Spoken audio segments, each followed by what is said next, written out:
to get today is, depending how far we get, like 3 to 5 different practical AI agents, tools, let's just call them tools that you can use within your biz dev flow, whether you're doing sales, partnerships, customer success, corp dev outreach, whatever it is you're doing. If you've got to reach out to someone and ask for something or pitch something, you're going to get a bunch of tools in your toolkit that'll make that process a lot easier and make you a lot better at your job and make you stand out.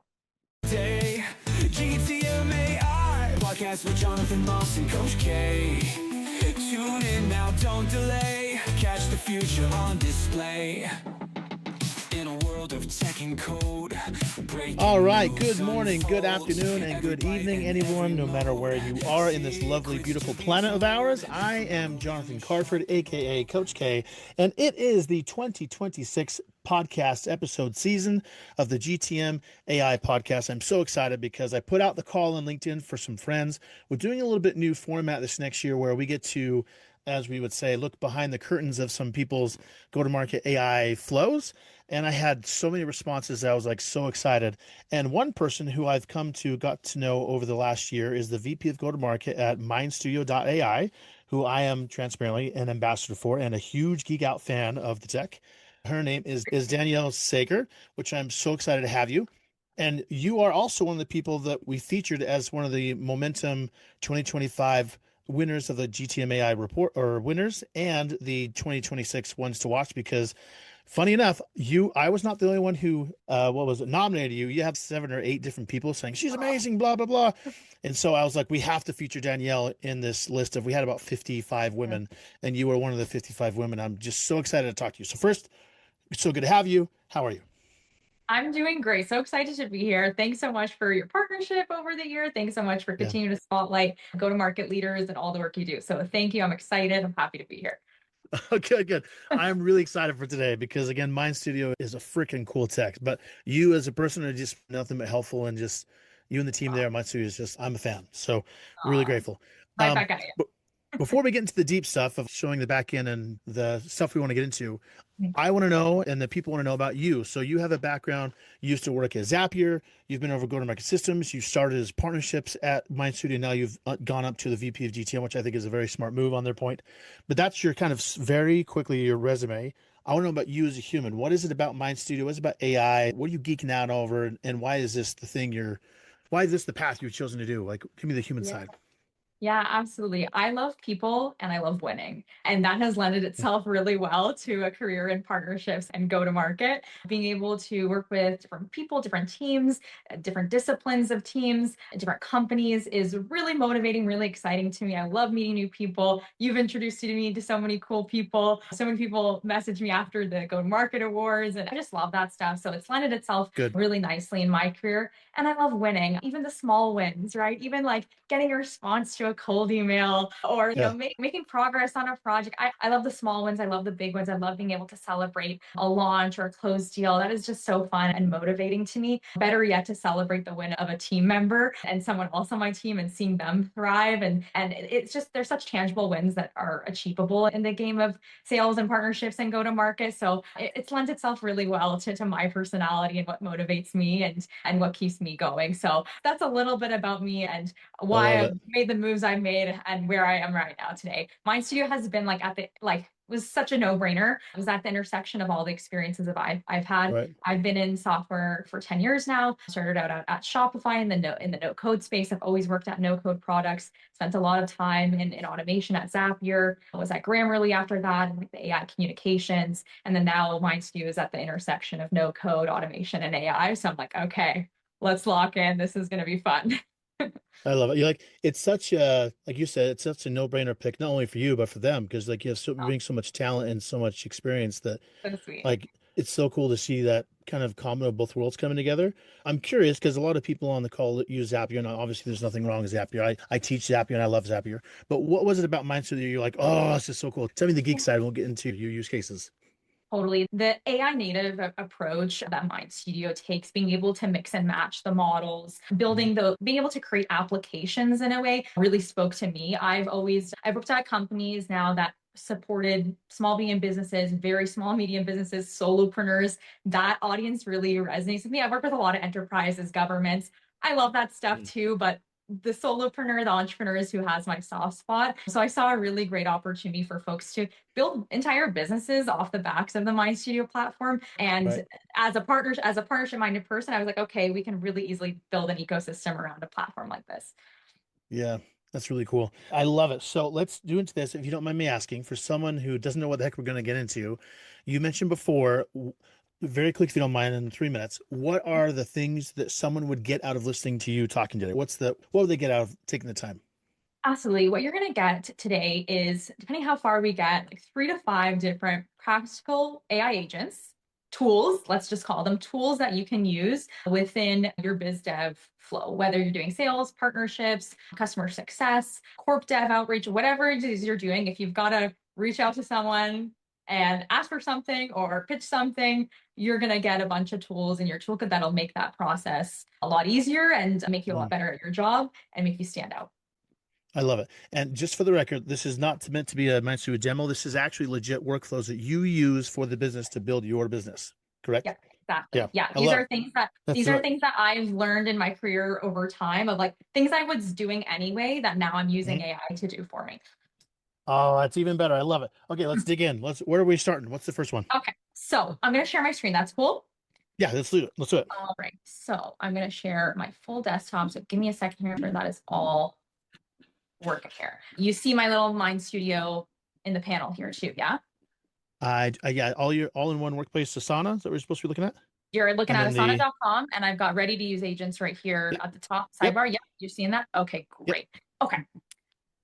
I I have a prospect. It's Asana in this case. It could be any website or it could Hmm. be any company. Typically, what do we do when we're trying to do some prospecting or research? We might start on their website, see what they're up to. We might go to LinkedIn, find some people who might be relevant to us. There's a number of different places where we might start. I'm going to start on LinkedIn actually. And I've pulled up a couple profiles of folks who might be worth having a conversation with. I've got Kirk here, who's their GM of AI. Maybe I want to reach out about having this on a team use MindStudio, or maybe we want to do a Okay. partnership. Whatever it is I want to do, I'm going to start here and I'm going to try to get in touch. So I've got a couple tools to help me with this. The first thing I'm going to do, I'm going to go back to Kirk's profile here, is I'm going to open up my MindStudio Chrome extension. This is it right here. I can minimize it if I don't want it in my way. I'm going to open it up because we're going to be using a bunch of agents over here. And I'm going to Mhm. click my LinkedIn Connection Crafter agent.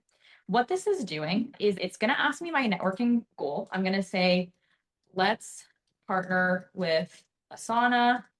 I work at MindStudio. This is like not really a super descriptive goal. Right, right. But Super simple prompt. Yeah. we're gonna let the agent do the work for me here. I'm lazy. I don't want to do the work. So what this has done is it's taken in Kirk's profile and it's done a bunch of different messages that I could do to add to my connection request, Hmm. so Hmm. that it's personalized. It considers the networking goal that I have in mind, and it becomes a shareable asset. So I can copy this right away. I'm going to actually go ahead and send this over. Might as well get some work done while we're on this call, and I can click share here. Let's say Let's get some work. Might as well. Let's see if we can book a call on the call. That'd be sweet. exactly.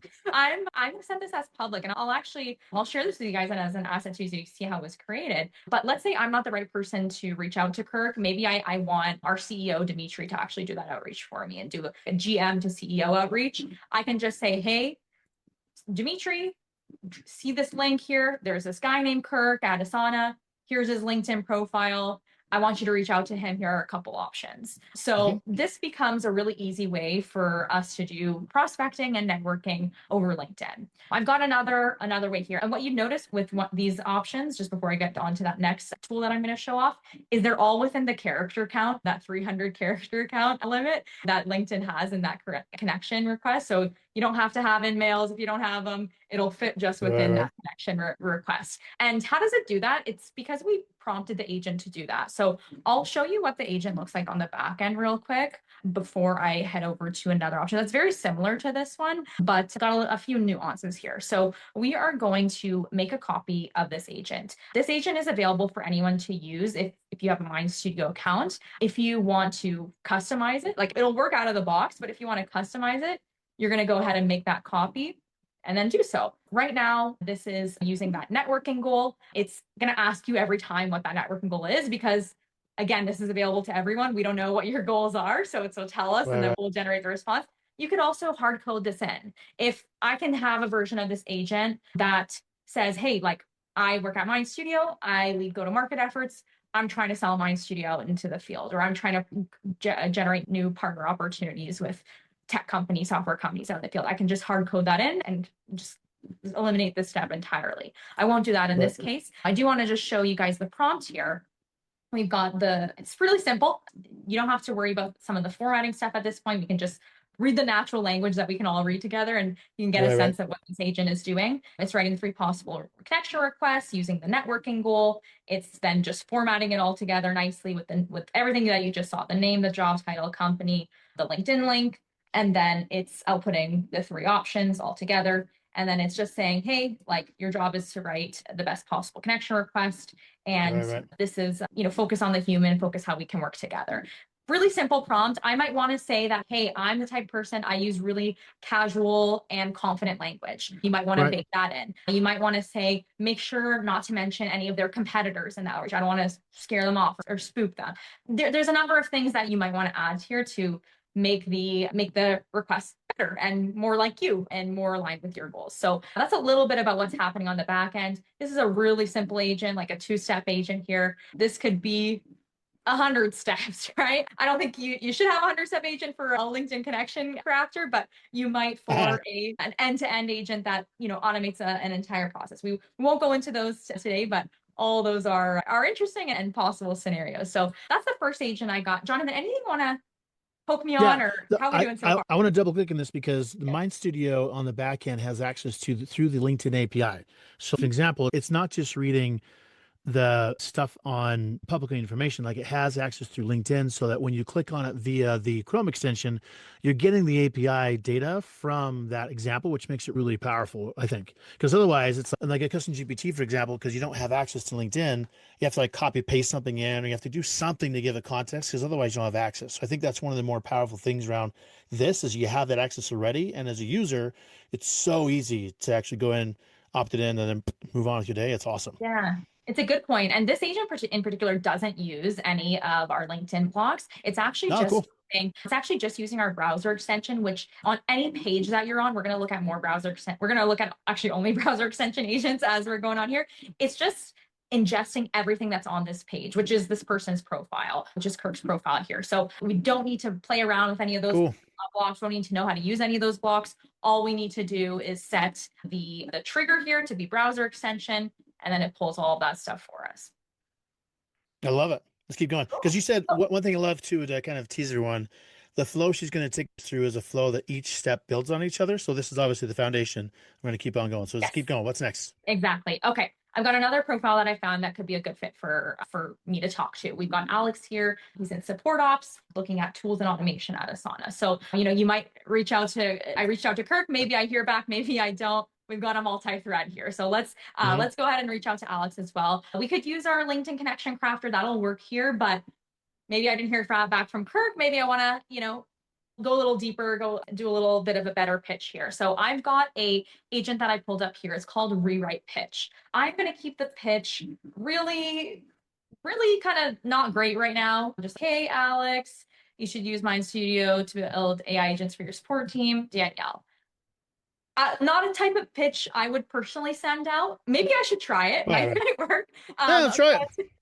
But we'll let the agent actually make this a ton better. So what this is doing is it's not just what's happening here. People are like, oh, why can't I just put that into ChatGPT and ask for a better pitch rewrite? We actually can do that. I do that from time to time when I'm in a pinch. That's not what this agent is doing. What this agent is doing is it's going and scraping the web for information about that's relevant to this person. What is Asana doing in their support operations? What types of tools are they using for automation? It's doing a bunch of research on the back end and bringing in social proof as well to make this pitch really strong and really resonate with the person. So that's why it's actually taking a bit of time here, because it's doing all that work on the back end. So we'll give it a couple more seconds here and we'll see what we got. So it puts our original pitch up front so we can see that before and after. And it goes, hey, Alex, seeing your AI certifications and focus on tools and automation at Asana, I immediately thought of you. MindStudio's AI agents are perfect for further streamlining support operations, like automating your CRM updates or enhancing your knowledge base. It could build on the 1,200 hours you've already saved. And then it recaps here the edits that were made. So it's referenced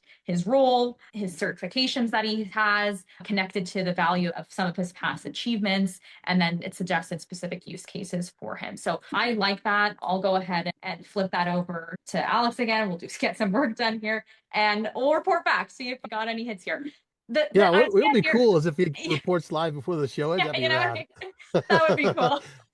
And the idea here is maybe this, for fun here, we sent this as it was. Maybe I wanted to make a few tweaks to match my style, or, there's some things that weren't mentioned. This is a generic agent. So this agent is just taking what it knows about MindStudio from its search that it did in the back end. There's probably things I should actually include in the agent itself, right? If we went in and just to show that the patterns here, if we went in and made a copy, I should probably go into the prompt here and let's just go to the new pitch. Yeah, this one's obviously more complicated than the last one you showed us, which and is it's great. Actually, the only reason why it's more complicated is just that we have a few different ways you can trigger this agent. One of which is from the Chrome extension, which we just use when you're on a page. It'll just take what's on the page and use it. We also allow you to upload by a doc, or just say, hey, here's my pitch, just as almost like in an application. Hey, here's my pitch. So the agent, the actual work doesn't really start until this generate topic step. So it looks complicated, but it's not really doing a whole lot until the end. It's just giving you the user different ways to trigger it. So all that to say is that if I wanted to hard code some information about MindStudio in here, this would be one of the places I could do so in the prompt. Not this prompt, actually, this is on generating research topics, but more so in this step here around the actual creation of the pitch. So those are a couple of the agents that I use at the outreach phase, my rewrite pitch agent and my LinkedIn connection crafter agent. I've got more, assuming I've booked a meeting at this point, I've got a couple more agents that are helpful at this stage that I'd love to show you as well. But I'll pause quick unless there's anything you want me to dig into. Yeah, let's talk about the go-to-market side of this. So obviously using this to connect and then to reach out to people. What has been your response rate? Have you seen an increase? What's been the result as using this? So one would be just your time. And how, obviously, I'm guessing you're faster. And then secondly, is it gleaning you better results? Because I can't say how many people that use some sort of AI tech. It might be just be like a custom GPT and doesn't help them at all.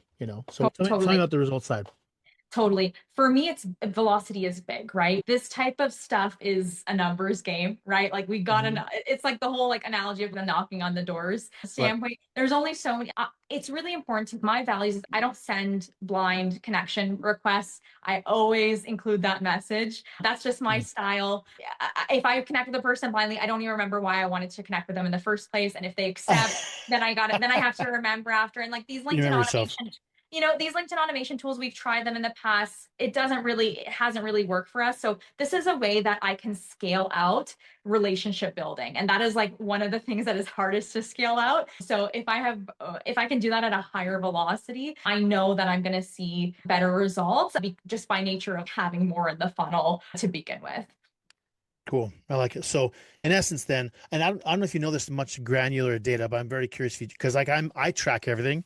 Have you done any side-by-side comparison of saying something effective? Okay, for the month of, let's just say last year in 25, in July, all you did was the old school way.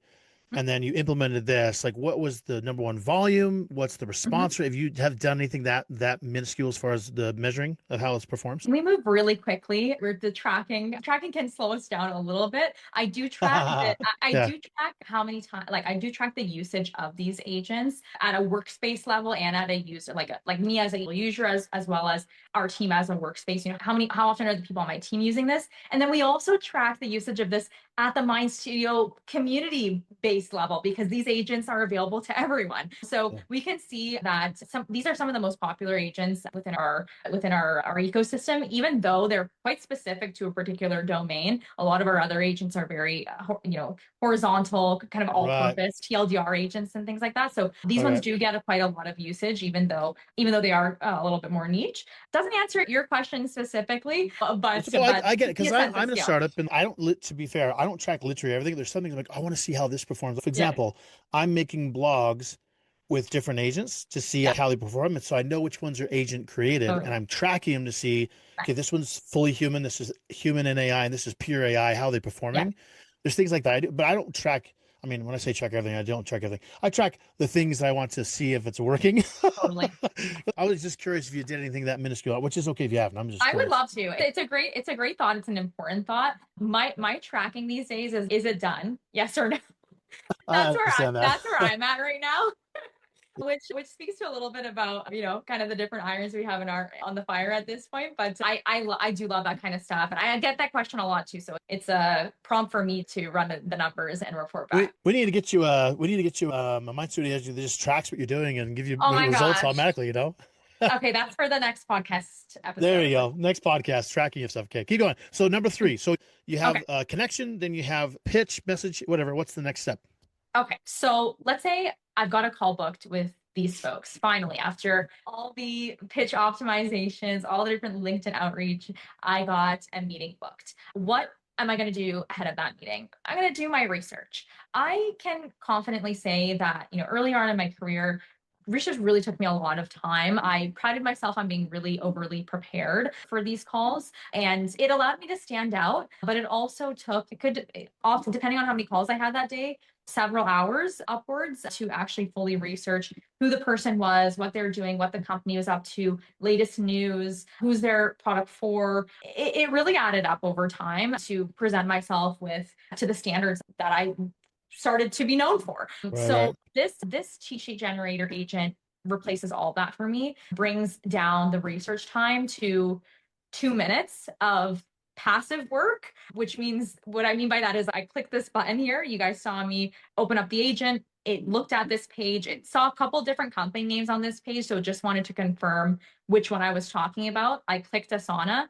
And now this is going to work putting together a one-pager for me on all the things that I want to know and seek to learn before getting into a call with a prospective partner, prospective customer, VIP account, whoever it is I need to talk to. I can do this in between meetings and go get a glass of water, go for a washroom break, and then I come back and see my report. It does take a couple minutes to run. Question for you.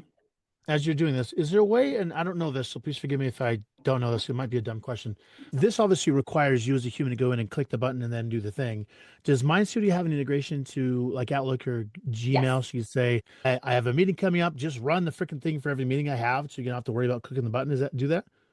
Absolutely. So what I could do is have this agent run while I sleep, right? It could say, hey, okay, today's Monday. For Tuesday, what meetings does Dannielle have on her calendar? Which companies is she meeting with?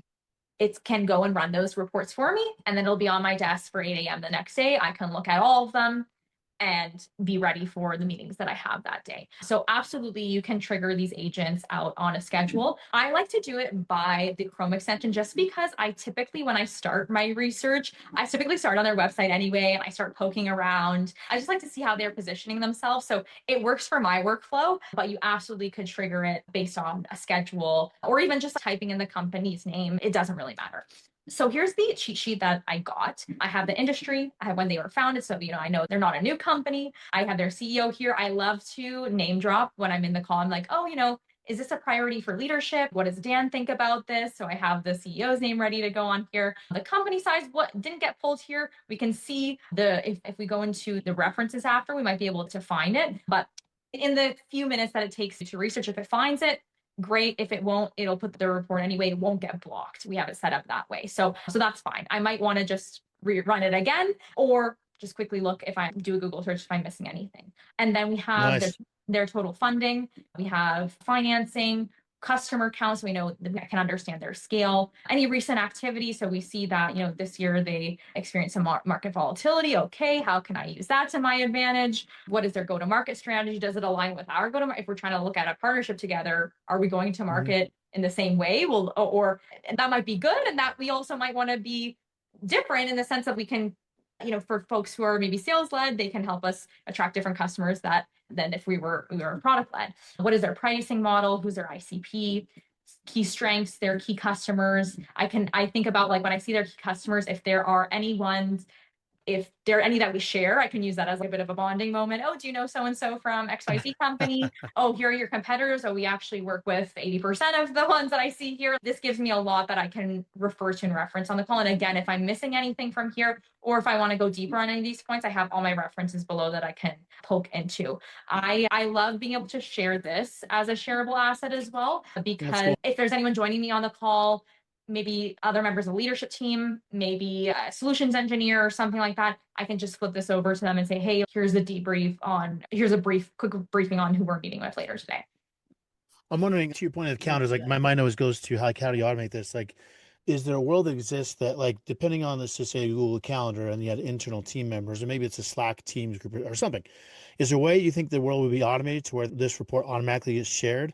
And then second question would be, is there a way to mix both this information, because as the deal progresses, you have information from the past conversations. Does it mix together both external third-party data with the first-party data, and then help inform the rest of the teams to say, in stage, not that you have this complex of a sales process, let's just say you have, because a lot of my people listening do, to where at the third call, you have a sales engine, a solutions person come in, maybe the CEO, because it's Asana for Pete's sakes, right? So is there a way to automate it to where the report takes the context like this and the last calls and then brings them everything? How does that work? Absolutely.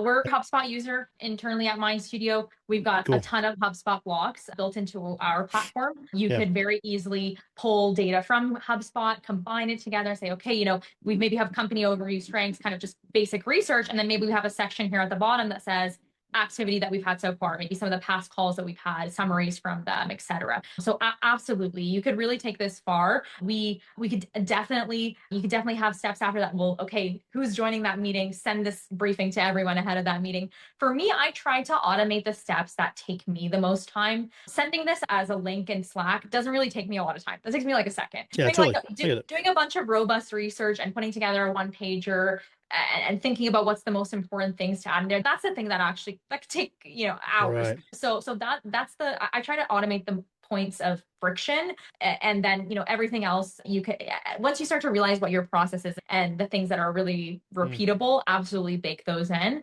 But for me, I always start with what's going to save me the most amount of time. I love it. So it's really just looking at, here's my question for you, because obviously I totally 1,000% agree with reducing friction, what takes the time, that kind of stuff. I also think the other side of it is, like, and I'm not saying this is what you're doing, but I hear a lot how people say, let's just throw AI at something, but it's not necessarily a problem that aligns to the outcomes or the revenue goals you're trying to go after. So it's a cool workflow, but it's not impacting revenue. You know what I mean? And not that that's the case with you, because you're obviously doing things that helps you become better. But, like, how do you balance that side of, yes, I want to reduce friction, but also this is going to help me get more revenue? How do you balance that?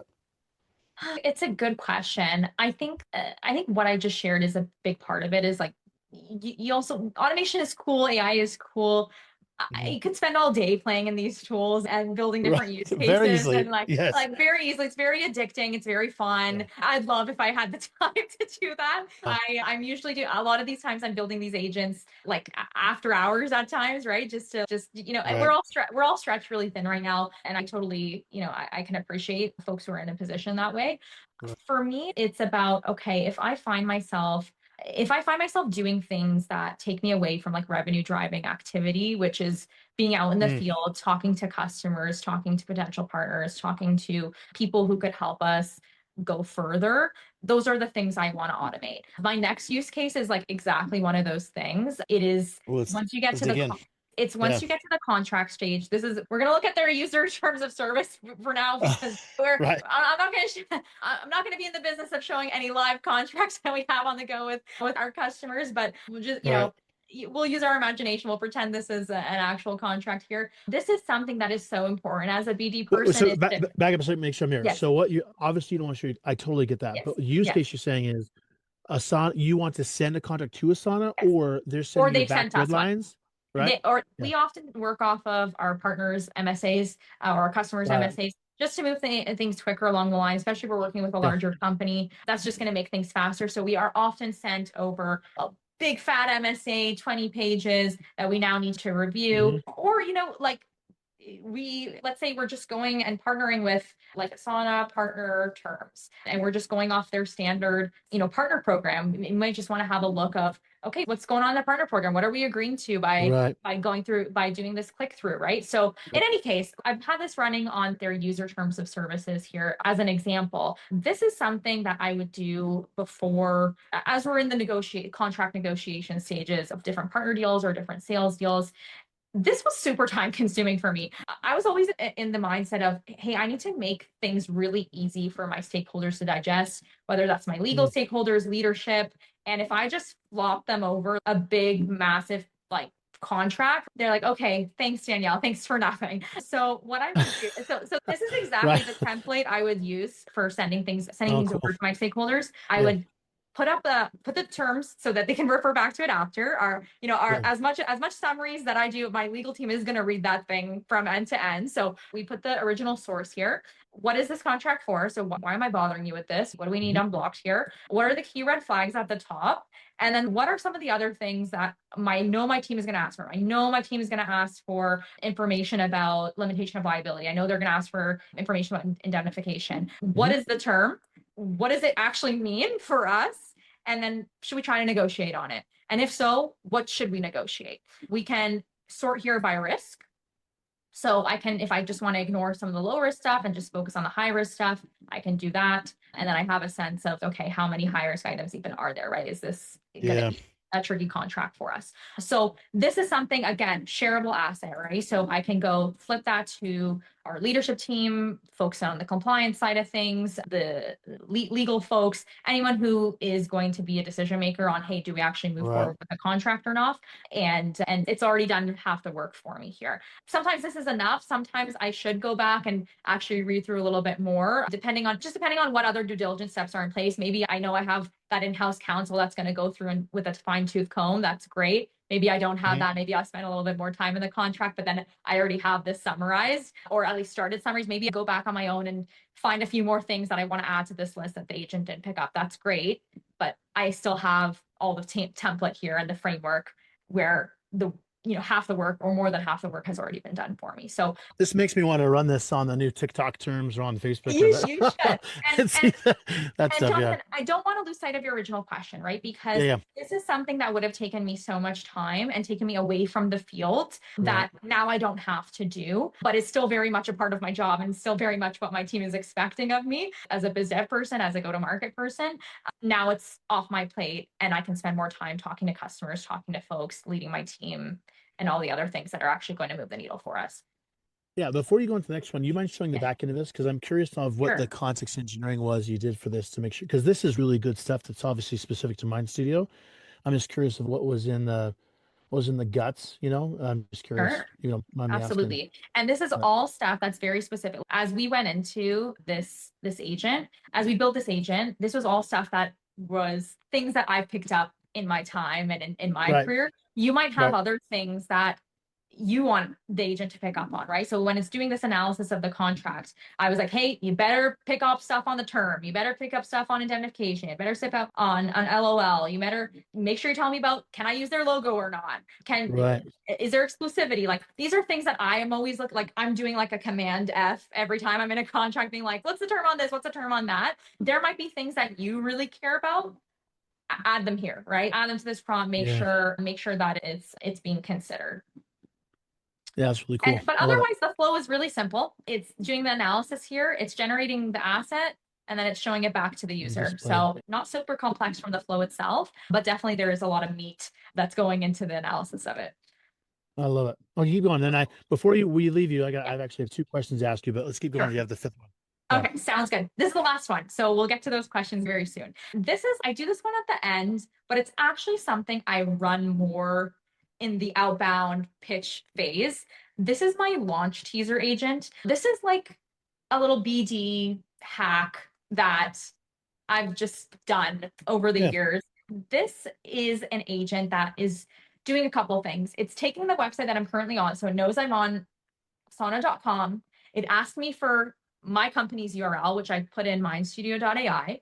And it's saying, okay, what if these two companies got together? And it's putting together a launch plan with Mm.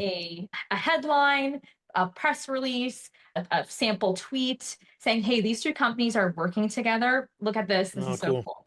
What I like to do with this thing is send it to folks in like my outbound. I like to say, and it'll still take a couple seconds to come together because it's doing a bunch of research, but this is what we can expect after it wraps up. We have the launch summary, excited to announce this new partnership between MindStudio and Asana. MindStudio plus Asana deploy custom agents directly within your projects, no code needed. Mock press release. It has like quotes in here from Dimitri, our CEO, and quote from Alex Hood here, the CPO at Asana. It feels real. It Yeah. feels exciting. So I'm like, hey, That's fun. I again, shareable link, right? So if I copy this, I drop this in my outreach, this could be us if we partner together. This could be us in 30 days if we start working on this together today, right? So this is something, again, there's so much noise. I feel across industries right now. I don't think that's unique to AI. I think all industries right now are feeling that there's a lot of noise, a lot of competition. How can Right. you stand out? How can you stand out in your outreach? And maybe that's not a launch release for you. Maybe that's something else. Maybe that is maybe you're an SEO company and you're going to do a one-page SEO audit on a potential prospect, or, whatever it is, think about what that might Hmm. be you can think about what that might be for your industry. And instead of having to do a custom version of that for every single prospect, you can run an agent that'll do it for you. So I think like it's where all this stuff comes in for me is how do I automate my secret sauce? These are the types of things that would help me stand Yeah. out in my BD efforts. And now I don't just do BD, right? Like now I'm leading an entire go-to-market team. I don't have the time to do all these hacky, fun Right. things to stand out. All these But I things. Yeah. still want to do them because that's what's helped me been successful. And that's what's helped me stand out. And I also want to empower my team to be able to do that kind of stuff. So that's what agents like this help me with and allow me to do the things that have made me be successful, but took that time, took that energy, took that a little bit of thought and creativity and really scale that out. Yeah. You know what's funny is it's things like this that, like with Momentum, for example, we automate obviously CRM data entry to deep Salesforce integrations, and it's a very dumb, piddly do thing. But once you release humans from doing that, you get really good data across the board and they can actually go sell. Yeah, So I love that you're thinking around how do I get the things that doesn't help me actually either reach out to or develop relationships, and how do I automate that? So I'm going to assume I mean, this is just my guess, but if you had, let's just say, for example, the normal person of 25% revenue gen activity times, and all this crap you showed me was getting out of the way, you probably at least have double the time now to do what would have done before, which means you should automatically have more business as a result for just one person, right? that's Which is exactly cool. how we're thinking about it. Yep, Yeah, you got that's it. really cool. I know, like, I remember Dimitri, who's the CEO, showed me like one of Yes. the things he did was one of the customers used it for a really cool in-depth newsletter, which is awesome. Mm, What have been some of the, from a go-to-market perspective, yeah. what do you think is the most impactful things you've seen happen outside of Mind Studio that you're like, that's freaking cool, but it obviously wouldn't work because of a size or the industry or whatever the case is? That's a really good question. I think there's really cool stuff happening with voice right now and Yeah. voice agents, whether it's for like actual sales or customer support. I was talking with a company the other day that has completely automated their like appointment booking system with a voice agent. I Cool. love it. You can definitely hack together some voice agents with Mind Studio, but there are other platforms that's just their bread and butter. I think that's really cool. And I think there's like a novelty to it. I don't know that necessarily this will be the way that bookings Yeah. happen or sales happen, but I think like people are surprised when they hear a really natural sounding agent on the other side of it, and that's really Right. reactive and expressive. So people aren't hanging up, right? They're actually talking True. and saying, hey, if I agree to a meeting, will it actually end up on my calendar? So I think that's really interesting. I there's one voice agent, Bordy, that I think is really cool. What is It's cool. Bordy's super cool. And I was just like chatting with it, just like gushing and laughing. That's such a delightful experience. So Yeah. I think we'll definitely see more of that. Again, what will it last? Will it stick? Don't know. Might not. But in the meantime, I think it's a fun novelty. You know, in my opinion, I think it's going to go the way of voice, and nothing against Avatar, because I have friends who run some really cool Avatar businesses. But like Mm. I always think of Marvel as far as AI future, and like when you think about how Tony talked to Jarvis, it was all voice, and then you have hologram and screens and all this stuff. But the voice, it was led by him just speaking, you know. Yes, So I've I always love it. kind of felt like that was the direction we would go eventually, but we'll see. So let me I ask love you, it. And I was gonna say, I just want to add one yeah, more thing to please that. I've been tell me. obsessed with Whisper Flow recently. Oh Whisper, yeah, I love like Whisper Flow. Yeah, and I wish, like, I was like, if I could implant like a Whisper Flow into like my brain, yeah. and just like when I'm doing laundry, be able to shoot someone a text or send myself an email just based off of my voice, I would love that. I know. So That's I kind of guess going with, Elon Musk's, brain, whatever to- thing, to- Yeah. totally sign me up. With you, what are the things you can share coming in Mhm. 26 from Mind Studio? What are you guys excited about? What's the next level for you guys that people can that Yeah. you can share? I'll share what I'm really excited about. And I know you're really familiar with our education play and our education as a go-to-market angle for us. Yeah. We have a lot of people know they need to use AI in their business. They know that there's a lot of upside here, don't know where to start, don't know how to use these tools. Folks who've used a Zapier and 8N before, MindStudio is going to be like a piece of cake. But people are really waking up to the fact that automation is even a thing because of Right. consumer AI tools like a ChatGPT, like a Claude. People are using I guess, yeah, like an automation tool as a consumer Yep. for the first time and just now realizing, oh, wait, there might be business applications here. And everyone else is, okay, great, welcome, welcome to the party. Like we've been waiting. Right. But all that to say is that there's a huge education gap. People are being promoted into AI, like head of AI roles, or trying to get promoted Right. into head of AI roles, Right. and without the education, without the know-how. So we've been running a number of different formats of boot camps to get people up to speed. And that's been really great as a go-to-market channel for us. One, it's a revenue driver. These are our boot camps that people pay to be at. And then two, from a stickiness perspective, once you actually know how to use the platform, you're going to be that much more likely to use it, not just use it, but use Yeah. it effectively and use it in new ways and discuss and uncover new use cases that are going to support your business. So I love our boot camps. I'm excited to double down here. We have a lot planned with how we want to grow that program, and we Yeah. think it'll have. We already are seeing that downstream effect to our platform as well. Someone joins a boot camp, they're like, "This is amazing. I want to go. I need to bring in my whole team on this." That creates a new enterprise contract for us and stronger relationships. So we're already seeing those downstream effects across other areas of the business, and I think Mm, there's a lot more just like fuel we can throw onto this and see a lot of I growth love from it. I've promoted a couple of the things last few times, like some of my higher engagement. I do some of the sometimes the comment, get this thing, and twice I did the boot camps, and both times it like blew up. It's like, oh, I want to go. So it's like, I know There's a I real have a lot of demand. people. Yeah, there's a lot of people who have come through the boot camps. I know came through because of myself, and I have a couple of buddies who do the same thing. They've done a good job of promoting you guys, which I love because, like, even though obviously the academy is meant for education, I'm like, I don't care where education comes from, just go freaking learn. And And we've platforms are the greatest place to get it from because you have the experts in the platform totally, showing how to do things. totally. And there's So there's there's a lot of courses out there, tutorials, school community. yeah, There's a lot of places to get education. Just find what works, whether it's a My Studio Bootcamp or not. Go find what works for you and do yeah. it, because you'll take something away. There's so much new stuff coming out of this space. It really doesn't like matter how you're getting your hands dirty with this stuff as long as you're doing it.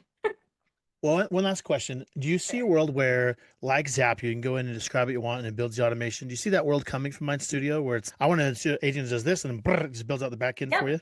it's already Yeah. there. So I can show Oh, it you if you is? give me, Nice. yeah, I didn't if know. you give This is me a, new because I didn't know this. if you give me a half second, I'll show you. Yeah, show me. Okay. This world is like what blows my mind. I love this stuff. So, I love it too. This is like for what like between us and the whole rest of your audience, this is the only way I build agents. I'm so lazy. And that's just my style. I don't know if lazy is the right word. I think you're I'm so busy is the efficient. better I'm word. so Yeah. efficient. Yeah. Yeah. Okay. So we're going to our flow here. Oops. Main flow here. And we've got our generated agent in the corner here. Oh, look at And that. so let's do a one-page generator based on a company. I will tell you the company in a user input. I'm like using some of the language of our platform. You don't have to do that, but because I Okay. know some of that language, it's going to build it better and it's going to build it more to my spec. Make sure to include info about their customers, pricing model, competitors, etc. Keep it short. Okay, so that's what I want my agent to do. Like you see, I have typos in here. It doesn't matter, right? This is gonna go and refine this for me. So it's gonna say, okay, that's cool. That's what you're looking for. Either it's gonna say I'm good to go, or it's gonna say, and look, it said it's good, so it's good to go here. Bam. If you're if you're new to MindStudio or you're new to prompting, it might say, hey, you know what? I need a couple more inputs from you before I go and start to build this thing. But I think luckily I prompted it well enough, and we got to see the live. It went ahead with it. So this is what we're seeing right now. This is like the actual agent that is building out this flow. So it's MindStudio on MindStudio. It's a MindStudio agent that's building this MindStudio agent. So it's saying, okay, here's the proposal. It's gonna, I told it to give me a user to start with a user input. So that's what it's doing. Gonna do a Google search. It's gonna generate the text, which is the one pager itself, and then format it up, clean it up, and then we're done here. I can, look at the variables. I don't care too much. I'm going to just go ahead and build it, and it's going to go and do that for us. So it's done. What we're seeing here is we've just had a checkpoint. The checkpoint was, do you like this spec or not? So now it said, hey, the user liked the spec. Now I'm actually going to go and build agent. So it's going to take some time and do that. And then I'm going to get a ready to go agent after. If I want to tweak and edit that agent, that's great too. But I should have an agent that's ready to go, ready to use by the end of this flow. And if I want to go and do something else, I can just click this tab here and get notified when it's all finished. And then it'll send me an email when my agent's done. Especially if it's a more complex agent, it might take a little bit more time. This one's not really that complex, shouldn't take too long, but I can always come back to it. See, I didn't know you could do this. This must have been because I pay attention to your CTO's announcements on LinkedIn. I must have missed this because I was like, I'm waiting for when the agent can be like, so I'm like, I'm peaked. I'm going to go play with this now. We don't talk about it enough. And you know why, Jonathan? It is not such a beginner-friendly tool. You have to kind of be good at prompting and understanding the product to give it something useful. So what can happen is that if new users start to use this thing, we end up getting a lot of support debt because of it. Like you would think it's actually the opposite. You think that if new users come in, they don't even need to learn how to build agents, right? They can just go straight to it. But then you just start asking for things that aren't really logically sequential, or like don't quite make certain sense. So that's why we almost intentionally by design not put it straight up in your face. But it is for someone like yourself who has that familiarity with the tool and is an expert on the space. Will be awesome for you. So as we were chatting, I was just going and running the agent that was generated for me. I asked for the one pager on Salesforce, and it's gone ahead giving me an overview, giving me their target customers, their pricing model, key competitors, and then some additional information. You can see how this is different from like my one pager that I showed earlier, right? I really wanted something very specific out of that output, and that's why I designed my cheat sheet generator in that way. This is my output based off of that very simple prompt of give me a one pager. If I wanted to just go back to this agent and say, hey, like I don't like this paragraph structure, give it to me all in bullet points, I could go and edit that prompt to look like that. If I want to say, hey, actually, I want it in tabular format, I could prompt it that way as well. There's a lot you can do, but this is great as like a starting point. I love it. That's freaking awesome. Well, what we'll do, if it's okay with you, whatever you're okay to share. If I don't know if you want to share the links to your stuff or not, like to the agents, I should say. Sure, but I'll make sure I'll put in for the show notes so people who listen can know. I'm going to put in obviously the website, the boot camp links. I think it's awesome.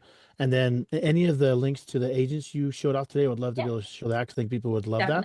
And are you okay if I share your LinkedIn as well? Because I'm sure people would love to. Of course, absolutely. I'd love to connect with folks if they have questions for me, if they want to chat, if they want to say, hey, I tried this agent, I loved it, or I hated it, or I want to build one of my own, bring it my way.